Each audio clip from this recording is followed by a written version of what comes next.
Hey, what's up, guys? This is Spencer again with some Dynasty Fantasy Football content. What I'm going to be doing today is going through all of my leagues and trying to get an understanding of where I should go. Should I contend? Should I rebuild? Should I just sort of hold the line and sort of get a few more weeks under our belt before we make that decision? I think a few of you out there are probably having the same conversations with yourself based on how the craziness of the 3 weeks has gone. I'm recording this before the Monday night game, so the scores haven't been updated in terms of my win-loss, but we can kind of paint a picture of where I stand, assuming, I get a win or a loss. So, let's just go and run through these leagues and just sort of talk through the thought process so you can do the same in your leagues.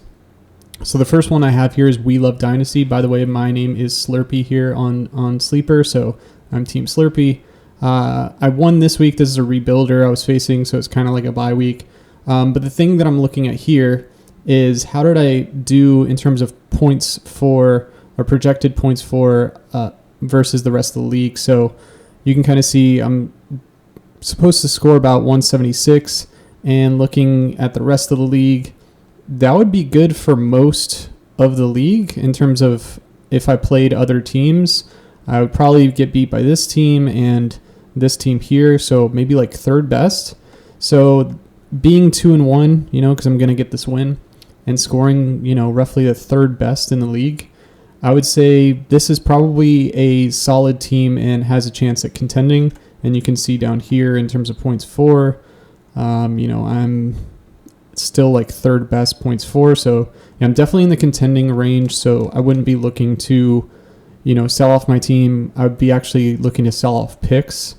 I'm not going to do that quite yet. I would want to wait until, towards the trade deadline to make some moves and buy some win now assets with picks. But that's where we're at with the We Love Dynasty League. So let's go over here. So this is the family business high stakes. You can see I'm going to win this week. I'm projected to be 185 points, but I'm 0-2. And then looking at the rest of the teams, it looks like these two are higher, so I could possibly be third best on this week, be close to this team. Oh, right here, there's two more. So I'm about fifth best, actually. And then looking at points for, I'm down in the dumps, 255. Let's see. So I'm somewhere in the middle of the pack, because I'd be bumped up a little bit. So, yeah, this is definitely a interesting situation, because I'm going to be 1-2. But it doesn't look like my team is the strongest. But I'm somewhere in the middle of the pack, maybe like 5th through 7th in terms of points for and standings. So I think I would wait a little bit longer to see if I can, hold off and maybe make some trades later and decide once I have a more clear path of like, am I going to face some of these underperforming teams and, maybe squeak into the playoffs. Like, I don't think this is a super strong contender, but I'm also not selling the farm right now, if that makes sense. So this is kind of a hold off for me. Not yet a panic sell. So going to the next league, we have the Chosen Dynasty Lovers. All right. So I'm 0-2, but I'm going to potentially win this week. Looks pretty strong. 170 is the projected points, and that's good for probably second best. I mean, obviously this is not final. Like I said, like the game tonight hasn't been played yet for Monday. So one of these teams could score over 170, but roughly, second best, third best, something like that. And then as far as points for, I'm at 281, which is actually better than a lot of these teams. Puts us about fourth best. So fifth best. Yeah, fifth best. So kind of the same thing as the last league, right? Like, I'm middle of the pack. The records are not great, 1-2. But can we not sell the farm, not panic, try and squeak into the playoffs? Also, fantasy football, I mean, it's a long season, right? I'm saying middle of the pack. I'm saying, not a contender, not a rebuilder. But once we're week 9, week 10, it's going to be very clear. Like this, what if my team turns it around and now I'm a 8-2 team, right? Like, then maybe I'm not squeaking into playoffs. Maybe I'm contending for a bye week. Like, we don't really know. But I think the point is that I'm not I'm not 12th. I'm not 0-3, right? Like it's got potential. So for that reason, I'm holding off. And we have Sunday Fitty. 1-1, I did win in this league last year, but as we know, there's a lot of variance with fantasy football. So about to be 1-2 because I'm going to lose this week. And then in terms of points for, doesn't look very strong. Looks bottom of the pack, maybe bottom 4. And then points for total here. I'm pretty high up there. I think, I'm about 3rd. So it could be that I'm just getting unlucky with these weeks where, it seems like I underperformed this week, but maybe one of my other losses could have been, let's actually take a look real quick. So this loss, right? I barely lost to someone who put up the most points for, right? So you're going to have those weeks. Like I would have beat anyone else if I'd played anyone else in this league. I would have won that week. So, you can make the argument maybe I should be 2-1 instead of 1-2, but this is kind of the same situation. Like I'm clearly a contender, so I'm not going to sell the farm. Top 3 points for, would have won last week if I played anyone else. A little bit of an performance here. Let's hold off. Let's not sell the farm. Dynasty League. All right, let's see. So I lost this week. Our points for looks pretty decent. Maybe 4th best. And then the overall points for 202. Looking middle of the pack. So this is probably a middle of the pack team overall. Going 1-2. Yeah, I wish there was a little more clear cut. I feel like the first one was pretty clear cut. Like I'm gonna be a contender, and maybe this last one I'm gonna be a contender. But looks like a lot of middle of the pack type teams. We need more than 3 weeks to go off of. You obviously want to be first to market in terms of selling off your old assets, like selling off older aging players, and also selling picks if you're a contender. But for a rebuilder, you want to sell off those older aging players. Like hypothetically, let's say in this league, I end up going 1-4, right? Because I'm going to be 1-2. So maybe 2 more weeks. I can come in and look at my team. I got Lamar Jackson, James Conner, Kareem Hunt, Devontae Adams, Mike Evans. Pretty old team, right? So you could say a guy like Devontae Adams putting up a ton of points. A contender might, really want this guy, and I can go move him for a first and maybe like a young player, or first and a second even, depending on how good that team is, right? If they're like going to potentially get first place, they got to buy into the playoffs type team, then I'm asking first, second, because it's going to be a late first. Do I really want to give up Devontae Adams for the 112, right? Like, so do those types of moves once you're a little bit further into the season. And that's the kind of moves that I would make with teams that are going to miss the playoffs, that have these aging players and are not contenders if you keep them, because it's just too inconsistent. There's too many holes in your lineup. So I need running back, right? I'm struggling. Anyway, so moving on to the next league. We have the Grindstone. 0-2. Didn't put up really anything for points for. I know this because this is a purposeful rebuild team.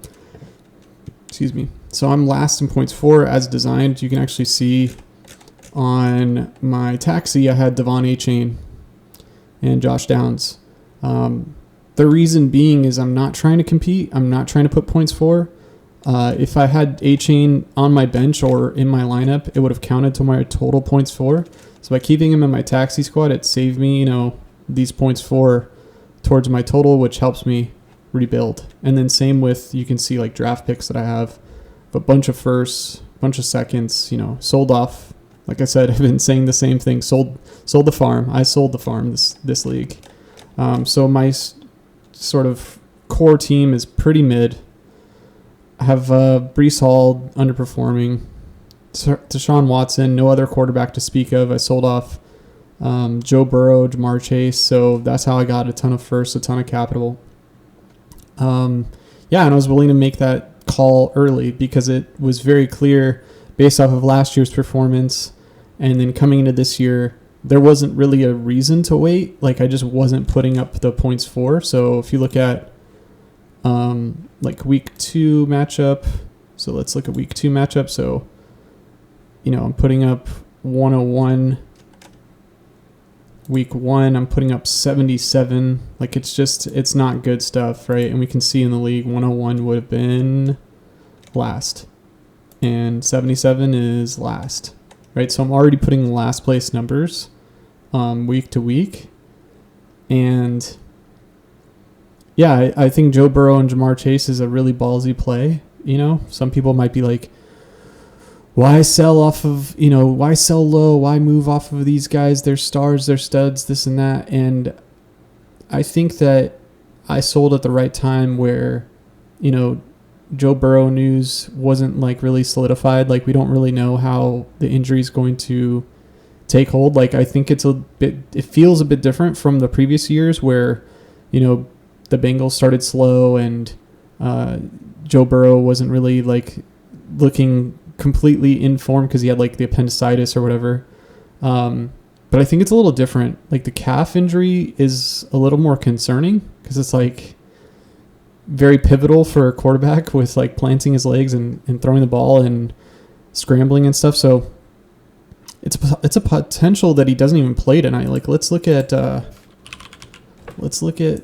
what the news says right now. So 2 hours ago, still a question mark, right? And even still with this last game, when he went for 16 points, like, it was an awful performance. It wasn't like knocking your socks off like the Joe Burrow we expect. Yeah, so I don't. Here's the trade that I ended up doing. Actually, we can look at it. So I traded Joe Burrow, Jamar Chase, and Quentin Johnston. I got back Russell Wilson, Rashid Shaheed, 2024 first, 2024 second, 2025 first, a 2024 first, a 2024 first, and a 2024 first. So in total, that's 1, 2, 3, 4, 5 firsts, and a second, and Shaheed is just a throw-in, and Russell Wilson. I'm pretty satisfied with that. I don't think you can get that in many leagues. I would even argue that's an overpay. You might find people online to say like, oh, Joe Burrow, Jamar Chase, they're worth, 7 firsts or something crazy.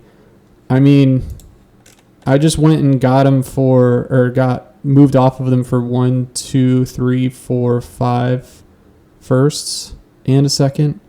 And granted, Quentin Johnston's in there. Mike Williams is injured. And Johnston was a, late first round pick, like a 8th overall or something. But anyway, even at 4 first round picks and a second and Russ, I'll take it. Anyway, that's a little bit of a deeper dive into this league. We've got 2 more to look at, so let's move on real quick. So this one, I'm at 1-1. It's projected to do 124. Doesn't look great. Looks very below average. But I will say I'm kind of in a similar position in this league where I know I'm kind of rebuilding. You can look at, got picks 1, 2, 3 first rounders, 3 seconds. But I'm sitting on a way better position than the other league. So this is kind of like a productive struggle, I would say. So I've got Patrick Mahomes and Josh Allen. And then I've got these like potential breakout candidates. I mean, it really depends on how things happen with like Cooper Kupp. I've got Puka Nacua, Jerome Ford. I mean, are they going to put up these numbers week in, week out? I don't know. Josh Downs looked pretty decent. If he gets a touchdown, he's up there. But ultimately, I'm relying on the quarterback play to carry me. But maybe I can move off some of these other guys like Andy Dalton or Jameis Winston, because if there's QB needy teams that are trying to compete, like that's where you want to flip these guys for anything you can get. If you give me a third for Andy Dalton, I'm taking it. Jameis Winston, same thing. I mean, I just don't see him being a starter in the league again. Yeah. So anyway, I think this team is productive struggle, probably, obviously rebuild. So we're looking to flip those guys, like I said, the older guys, flip the Matt Breidas of the world, flip the, Darren Wallers of the world. Like, I think I actually just sold Darren Waller, actually. Let me see. So, yeah, I sold Darren Waller for a second. And this is after the game, September 23rd, right? So it was after the San Francisco game. I flipped him. I'm doing that all day if I'm a rebuilding team. All right, final team here. We are 3-0. 194. It's up there. It's third best for points for. We are roughly fifth best in points for, so maybe we're getting a little bit lucky. I mean, we do have a pretty high points against, so I don't know, maybe we're a little lucky. We're up there though, 3-0, so I think this is definitely a competing team. This is one of my favorite teams actually, because it's co-owned with a buddy, like what do you call it? I guess co-owner is the right word. Co-owned with a buddy, and we were competing early. We got like second or something, but then the year after that, we were getting decimated. We were like 0-4. We moved off a ton of pieces, started the rebuild. Productive struggle last year, barely missed the playoffs. So that's 2 years of a rebuild. But now here we are, 3-0. So that's what I think the ideal sort of rebuild is, that you take no more than 2 years to right the ship. Because otherwise you're just donating money to the league, right? And it's not fun to just be permanently trying to like hit on draft picks or make perfect trades to put yourself in a position. Like, it's not fun. After a while, like obviously in the beginning, it's great to try and like find the value and move off players and get the draft picks and try and do the research and hit on the draft picks. But like, if you're getting the Jalen Riegers, the Henry Ruggs of the world, it's so unfun. We got pretty lucky here where we drafted James Cook, right? We drafted Kenneth Walker. We drafted Addison. I think we traded for ETN. We drafted Jahmyr Gibbs. We drafted Kyron Williams, right? So like, we drafted Tyler Algier as a depth piece. Rashad White we drafted. So obviously a lot of running backs that we drafted that worked out, but ultimately, you got to both draft and trade. Like, we traded for Devontae Adams. We traded for Calvin Ridley. We traded for Deshaun Watson. So, if you're just relying on trying to hit the dice roll of draft picks every year, you're going to have a bad time. Because even with a first round draft pick, it's like sub 50% hit rate. I think it's like 30%. I have to look it up. But, if you just Google like Dynasty fantasy football first round draft pick hit rate, and they look at like over a 2-year period after they come in the league, how many of them are producing at like even a wide receiver 2 clip or RB2 clip, it's like a 30% hit rate. So, and then it just goes off the cliff from there with second. Like, I wouldn't even consider a third or fourth round pick worth anything. I'd rather move, like, you can hit on like a Kyron Williams, right? Like we did in the 4th round. That's not happening every day.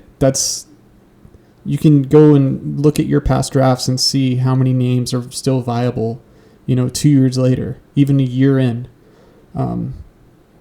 So with that being said, this team is a contender. Maybe a little question mark with the points for. We're not, as high up there. We're maybe getting a little lucky, but ultimately we might want to move off some of these firsts, right? Like, we might want to start plugging some holes, because if our first is going to be late, let's move off it sooner rather than later before people start devaluing that and saying, oh, it's going to be a 112, it's going to be a 110 in that range. And obviously, it's not a guarantee, right? We could end up having like a 107 or something, and then it's like, oh, egg on our face. Like, we shouldn't have moved off the 107. That's still, a valuable pick. But let's see with this team. Hopefully we are pushing for the championship once again. So that was a deep dive into each one of my leagues. I got a ton in here. There was a few we didn't hit on. This is a best ball league. This is a redraft league, but that covers all the dynasty leagues. Kind of goes through the process. I think it's very clear to follow, like establish Are you contending? Are you rebuilding based off of your current win-loss, your points for compared to the rest of the league? Are you getting lucky? Are you getting unlucky? And then what's your capital? What's your lineup like? So if you're a contender, go ahead and sell off your picks. Maybe a little bit later in the season, don't pull the trigger too quick, and then you start, losing players or something to injury, and it's like, oh no, I'm selling off these picks that are going to be high draft picks. And then if you're a rebuilder, moving off these older players when they break out and they have like big games, try and sell at a high price because you want capital to start the rebuild. So with that being said, I hope you guys enjoyed this video, and let me know what you think in the comments down below, and any sort of future videos that you want me to make. Leave those suggestions. Thanks. See you in the next video.